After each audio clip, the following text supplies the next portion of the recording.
on with my boy, Kyle Shantz. How you doing?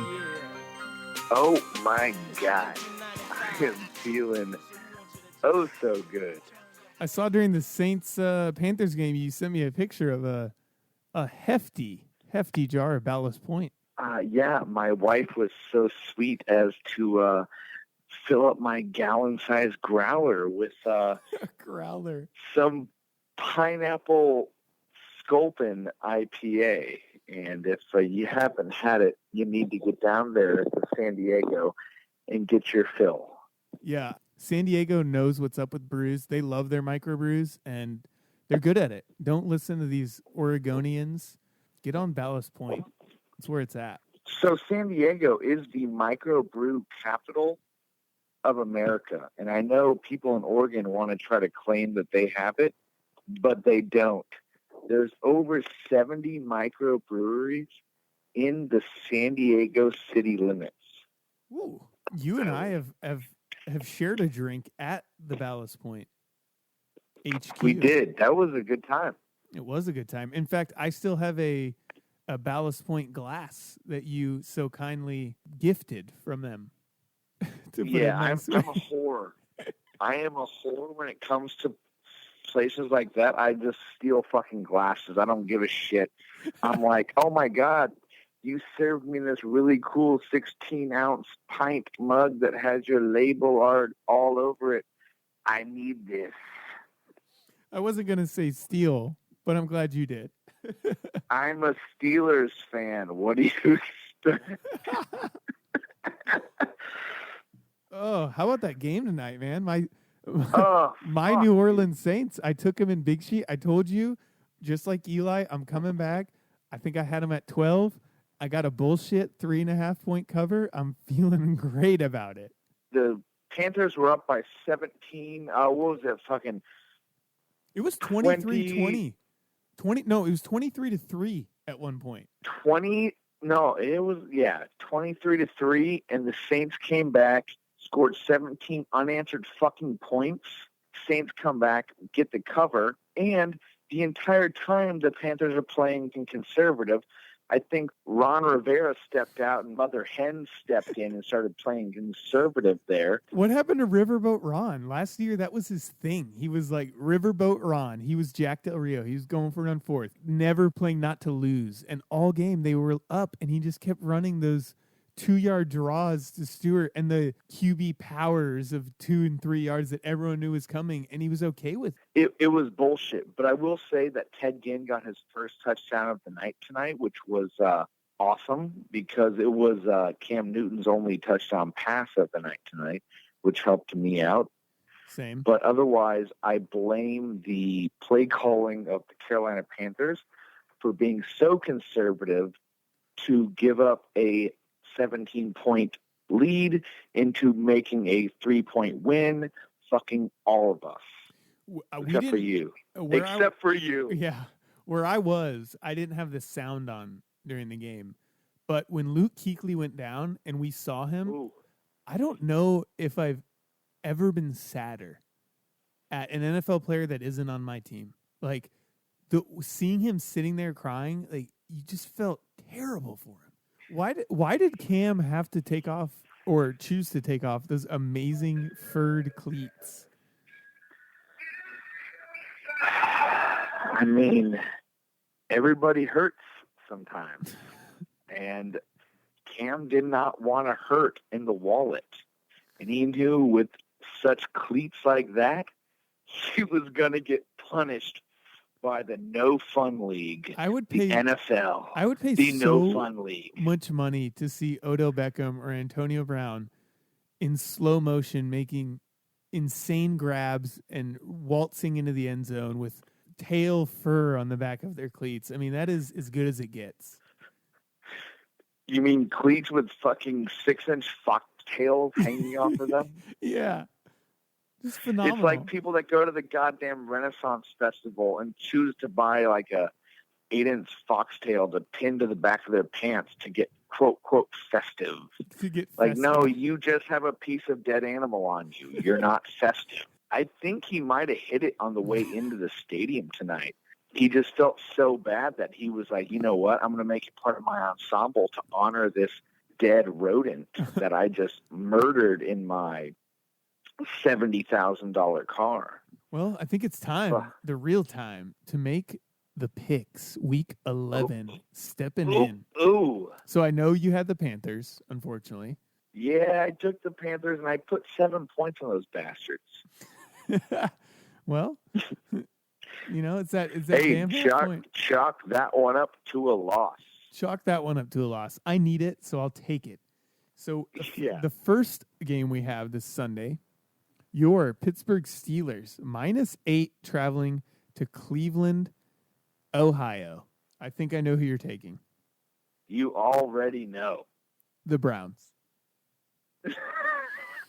No, I am not that sauce to go down that dangerous road into the hole of Brown. The GM said today, this year we're not concerned with wins or losses. That's what losers say. Yeah. That's what losers fucking say. Yo, the 49ers aren't concerned with wins and losses either, but they're not admitting that. They're just going out there and playing. The Rams aren't concerned with wins or losses. That's why Jeff Fisher's their coach. Yes. Is there any way the Browns cover this in your mind? Oh, God, there is a way, but I want to say no because, last season we lost to the Browns. Yeah. Fucking Isaiah Crowell had the game of his career. I think he shot 6 cops in the process of running for 130 yards. During one of his touchdown celebrations, he burned an American flag, and before it burnt the entire way through, he pissed on it to put the fire out. All of that happened, by the way. Isaiah Crowell, #American hero. American hero. So yeah, I'm with the Steelers as well. I don't need to even talk more about that game because we already know what happened. Now we've got the Ravens, the disgusting, filthy, dirty Ravens getting 7 points in Dallas. I am begrudgingly taking the Ravens here, not because I think they'll win, because I think they'll cover, because the Ravens are the team that when they come in, they just have such a stink. It gets on you, and I think the Cowboys, it's like one of those games where the Cowboys win by 3 or 4, and the Ravens never actually have a chance to win, but they keep it close. So I'm going Ravens +7. So I'm going to tell you, I'm steaming over here listening to you. And when you talk about that stink of the Ravens, it really brings out a more hatred. I'm taking the Cowboys, but I only put 2 points on the game. I like it. Now we have a Montezuma's revenge candidate. We have Jacksonville getting 6.5 points in Detroit. I don't know the last time I saw Detroit as a 6.5 point favorite. I'm still taking them because it's Jacksonville. I got Jim Bob Cooter all day. Jim Bob Cooter all day. Now we have an AFC South battle. The team that I predict will eventually take the crown from the Texans, whoever wins this game. The Titans getting 3 points in Indianapolis. Yeah, I'm going to take the Titans, and I do think they have a serious chance of winning this division. The Colts are garbage, and Brock Osweiler is hot trash. They have transformed from what I called the most vanilla, bland, boring team in the NFL to at least watchable and somewhat exciting, and somehow did it with Mike Mularkey. All offseason, he talked about exotic smash mouth. They're going to run the ball. And we all, me included, laughed. We thought it was a joke. And it's worked. Well, that's also because nobody had heard the word exotic and smash mouth put together. Now we've got Buffalo, the Ryan brothers, going to Cincinnati, getting 2.5 points. Who you got? Can you say that again for me? I lost you because I was pouring up some more delicious sculpins. Are you on pineapple, habanero, or grapefruit at this point? It's all pineapple right now. Like I said, I have a gallon of it. So back to the game. Buffalo 2.5 at Cincinnati. I'm taking Cincinnati. Me too. Good call. I think Buffalo's played admirably. I think if I'm Buffalo, I let Rex Ryan keep his job one more year. They've had a lot of injuries. It's not Rex Ryan's fault that Sammy Watkins can't stay healthy. I like Tyrod. I do too. I genuinely like Tyrod Taylor as a football player. I heard a stat today, actually, that says a lot about Buffalo. Tyrod Taylor averages the most time in the pocket to throw more than any other quarterback in the NFL. Does that equate his scrambling ability or that their offensive line is good? I'm not sure. I think it's a little bit of both, but do you know who's second to that? Dak Prescott? No. Aaron Rodgers. Yet Really? Aaron Rodgers is dead last in the NFL in yards downfield. That's the craziest thing about Aaron this year. His numbers are actually fine. He is not hitting those deep balls. It's just... No, that's what they're saying. Like, he has all the time in the pocket, but he can't hit the fucking deep balls. And part of it's because his receivers can't get open. Jordy Nelson's a fine receiver. He's not back to what he used to be. We know Randall Cobb. We know the Cobb story. Fucking bum. Yeah. So, I don't know. Where's James Jones? Retired? Yeah, well, bring the fucking hoodie back. The Packers need you. Speaking of deep balls, someone that can connect on them usually overthrows them. My boy, Jameis Winston, traveling to Kansas City, getting 7.5 points. Who you like? I got King Crab Legs himself. I got Jameis. Wow. In Arrowhead, you're taking the Bucks, who you've been on record calling a fast-sinking ship. I'm saying 7.5 is a lot to give them. They are a offensive team. I don't expect them to stop anybody. Their defense is garbage. You know, Kansas City's been playing from behind a lot lately. Very true. I'm sticking with Kansas City, but you almost changed my mind there. So now we've got a game that it's pretty much a playoff game. We're around that time now in the NFL, which is great. Playoff game. Arizona getting 2.5 points at Minnesota. I took Arizona. Okay, that is not a playoff game. No, I'm saying it's a playoff game because whoever loses is officially out. Oh, I thought you meant because one of those teams are going to see each other in the playoffs, and No. neither one of those teams are going to make the playoffs. Let me tell you that I think right the now. Cardinals could. Bullshit. I'm not going to The argue. Cardinals with are you. not going to make the playoffs. I'm not even They're going to try and 4-4 argue. and 1. So who do you have in this game? I got the fucking Cardinals. It Me hurts. too, right? Because who's taking the Vikings right now? To me, the only way Minnesota wins this game is they score on defense, which is possible with Carson Palmer back there. He loves a good pick six. Spenser, can we digress for 1 second here? Yes. Clam Dingus texted me, and he said that he loved him some Jameis Winston, and he loved him the podcast. So I want to get Clam Dingus on to talk about. No, you Jameis don't. Winston. No, I'm telling you don't. Only because he got the nickname the Clam because that's his social ability.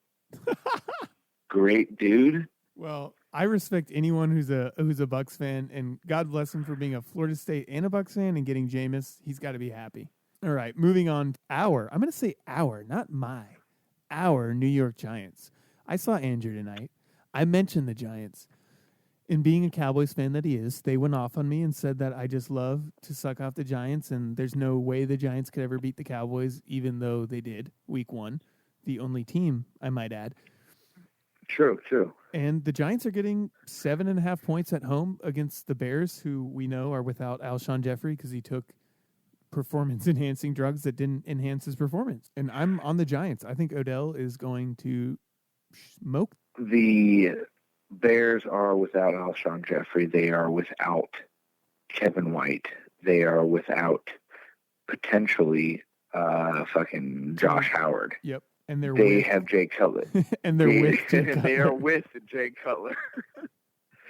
But none of those things. So he's on board the Giants. Now, the next game, last week my bet of the week was the Giants. They skated by. I think this is my bet of the week this week. We have the Miami Dolphins and Ajayi Fever traveling to Los Angeles to play Jared Goff and the Jeff Fisher-led Rams. I love Miami here. Some people don't believe in them yet. It's not even the offense of Miami that I like. It's what you said. Ndamukong Suh, my boy from Nebraska, he still can play football, and he might wreck Jared Goff. That is not a man you want to play with the first time you ever play. I love the Dolphins here. I don't like them. I love them. I'm going to have to say, Jared Goff, welcome to the NFL. I would love to bet, and I know it's somewhere, just the over-under on whether Goff finishes this game, because I would put this at 60% that he finishes the game. I think there's a good 40% chance he does not finish the game because of injury or poor play. And so dial up DeMarco Farr and get him back in there, Orlando Pace, and hope that they can do something for you, because the guys you have right now, your two guards and your center might be the worst. Meanwhile, the Dolphins, who were a turnstile at the beginning of the year, offensive line, they have good players, and they've turned it around. They have Albert, who they picked up from the Chiefs a while back. He's playing well. Laramie Tunsil is settled in at guard. Larry Tunsil. Let me talk about Larry Tunsil for one moment. I was hoping you were going to say his name. You love Tunsil, right? I love Tunsil. I love me some Tunsil. You know why? Because he got shafted on draft day. Who didn't put a gas mask on in college? Yeah. I loved watching that broadcast where all the ESPN guys were acting like they were confused as to what the hell a gas mask was. Bro. Oh, my God. Bro. Don't act. Rich Eisen, I would bet everything, has ripped out of a gas mask. Steve Mariucci, yeah. Michael Irvin, maybe not weed, probably crack out of a gas mask. That video came out for malicious reasons. For sure. It came out the day of the draft from an agent that was clearly pissed off. So now we have the dynasty of the OOs versus the dynasty of the 80s. We have the Patriots minus 13 traveling to San Francisco. Who you got? I got the Patriots. I tried to find any reason I didn't want to take the Patriots here because 13 points is a lot. But they're coming off a loss. They're pissed off, and they're playing the 49ers. I couldn't even dream up a scenario. Even Brady getting injured didn't make me think they won't cover this. Oh, wait. Time out. You mean if Brady doesn't play, the Patriots still will win 3 out of 4 games? Exactly. Oh, okay. I got the Patriots. Now we got not Cleveland. God damn, we already talked. We have you we have the Cleveland of the East Coast, Philadelphia, at 6.5, getting 6.5, going to Seattle. This opened up at 4.5, and it's now at 6.5. And I don't think that's enough points. I think Philly's a solid team, but the Seahawks right now, I know Philly's defense is good. Seahawks offensive line isn't good. I don't see how Philly scores in this game. I think Seattle, this is a welcome to the NFL moment for Carson Wentz, in my opinion. You're going to go into Seattle, and you're going to face a defense that will get a lot of interceptions and hit you. All right, so my first question is, you just refer to Philadelphia as the Cleveland of the East Coast. The Cleveland of the East Coast. Very similar, if we look now, a tortured franchise, a somewhat forgotten, formerly great city. I guess some people would argue Philly's still great. I don't know. I've never been there. Never been there. I mean, but you don't have a Super Bowl. Those are some harsh words. All I know is Cleveland doesn't have a Super Bowl. Philly doesn't have a Super Bowl. Well, there's a lot of teams without Super Bowls, but okay, then Houston. I like what you're saying. Houston's the Cleveland of the South. Well, so is Tennessee. It's Tennessee. Everybody in the South except for the Colts. Basically. Look at the NFC South. Yeah, basically the South is just a giant Cleveland. Other than this, the Saints got one, and Tampa's got them, but the Falcons and the Panthers don't. Most of our listeners might not remember, but I know you and I do. The Falcons went to a Super Bowl with none other than Chris Chandler at quarterback. But who was that running back hitting the dirty bird in the end zone? Jamal. And who was that safety that didn't end up playing much in the Super Bowl because he spent the night before soliciting a hooker? Oh, my God. Hold on. The name is on the tip of my tongue right now. Just hit me with it. Eugene Robinson. That's right. He used to be a fucking Packer before that. He did, and that year he won the Bart Starr Award for Outstanding Off-the-Field Gentleman, is essentially what that award is. Oh, my God. He missed the fucking Super Bowl for prostitution? They let him play in it. He just spent the night in jail. Wow, that's class. Yeah. Not in today's NFL, you don't. I'm going to drop one more Falcons name. I don't know if he was on that team, but he was a Falcon mainstay for all our 3 Falcons fans out there. Jesse Tuggle. So back to this game. You like Philly or Seattle? I've been tuggling myself off over here, and I'm gonna take Seattle on that one. Nice. We're on most of the same picks, other than your ballsy Tampa Bay, which I'm starting to think Clam Dingus got in your ear. Clam Dingus, he's been getting in that ear of mine. I mean, he's 0-10 in fantasy, but I think this is his week. He made some waiver wire moves, but the big news was in the draft he got Blair Walsh and Aguayo. He drafted both. He drafted 2 kickers and 2 defenses and 2 quarterbacks in the draft. He managed to draft the 2 worst kickers in the NFL. Sunday night, we've got the Packers traveling to the Redskins, who we found out because of you are the most interesting team in the NFL now, historically speaking. And, well, thank you. And the Packers are getting 3 points. Yeah, I'm taking Washington on this. I'm not sold on the Packers. They've burned me a couple times. I'm in another pick'ems league in my family, which is pretty cutthroat. The shit talking that goes on in that league actually rivals the shit talking that goes on in my fantasy league, and it kind of disturbs me. Why is a 60-something-year-old woman calling me out, verbally degrading me in front of other people? Like, now we have the Monday night of all Monday nights. Ooh. The best one of the year because it's in Mexico City. Azteca Stadium's going to be rocking. We have Brock Osweiler and the Texans getting 6.5 points in Mexico City against the Oakland Raiders. I'm just going to let you know, Andrew took the Texans here. He says the Texans are going to show up and play. Andrew took the Texans? Andrew Stroud took the Texans. I love me some Andrew, but I got to throw out Brock Osweiler. Since leaving the Broncos, he has slipped into I don't even want to say a dark place. I don't know how to describe it. He's pretty much Oscar the Grouch living in a fucking dumpster. Preseason, don't lie. Preseason, no one would have thought he would be worse than not only Brian Hoyer, but every one of those guys you listed. No, nobody thought that signing Brock Osweiler would be worse than the quarterback carousel that was happening in Houston last season. But it is happening. He threw for less than 100 yards. He threw over 98 yards last week. Brock Osweiler is completing 58% of his passes, 1,800 yards, 11 touchdowns to 9 picks, which doesn't sound as bad as he has actually looked. The stat line he put up last week in a win against Jacksonville is mind-boggling to me.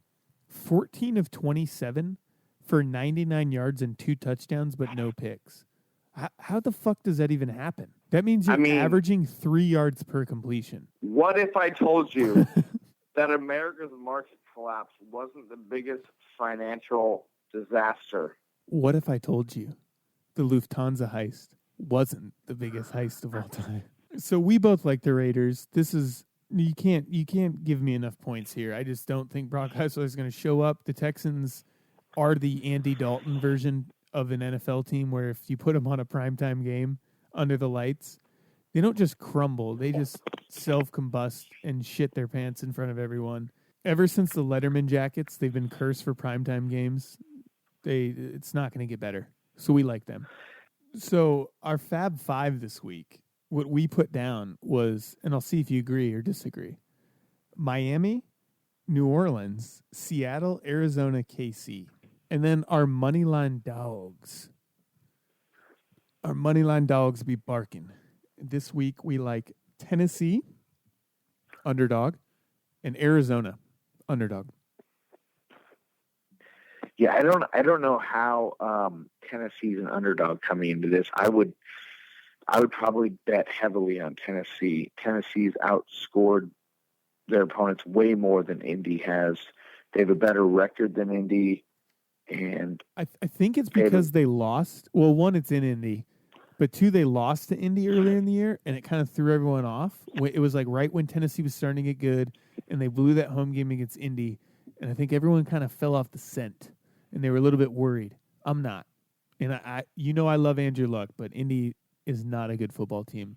I like Tennessee. I'm not worried because Marcus Mariota is growing a really disgustingly awesome mustache for Movember. And to the rest of you out there who are growing mustaches for Movember, thank you. I want to say I appreciate if you actually know the real meaning behind it. Awareness for prostate cancer. My father passed away from that. I want to say shout out to all of you who are growing it for the right reasons. I hope Mariota is, because his mustache is coming in disgustingly great. And you growing a mustache right now? I am. The biggest detriment to my mustache is my wife. She honestly doesn't like any facial hair. So she doesn't like Travis Kelce's beard. She would not like Travis Kelce's beard. Oh, can we talk about that? Yeah, we're going to talk, ladies and gentlemen. Can we talk about that? We saw the finale tonight of Catching Kelce, and it was a stunner. I was shocked. I was dumbstruck. The way they pulled it off, I've seen plenty of dating shows. Kelce was sitting there telling one girl why she wasn't right for him and turned to the other girl. Looking fly as fuck.